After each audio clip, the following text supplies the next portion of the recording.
সারা বাংলাদেশে আপনারা সবাই জানেন অনেক জায়গা গরিবের পাশে অনেকে দাঁড়াইছে আপনি ইফতারের জন্য এবং সারা বাংলাদেশে যেখানে আছেন আপনাদের যতটুকু সমর্থন হবে আপনারা অবশ্যই এই রমজান মাসে মানুষের পাশে দাঁড়াবেন এবং সামনে ঈদ আছে ঈদের মধ্যেও কিছু দাঁড়ানোর চেষ্টা করবেন।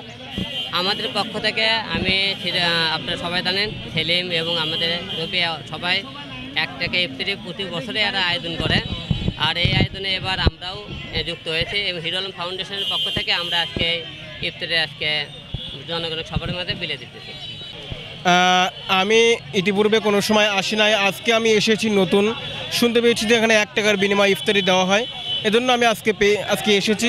আমি এখনও হাতে ইফতারি পাইনি, আলহামদুলিল্লাহ তারপরেও মনটা অনেক ভালো লাগছে। ইনশাল্লাহ আমি চাচ্ছি যদি এরকম প্রত্যেকদিনই হয় তাহলে অসহায় মানুষগুলো তৃপ্তি সহকারে ইফতারি করতে পারবে।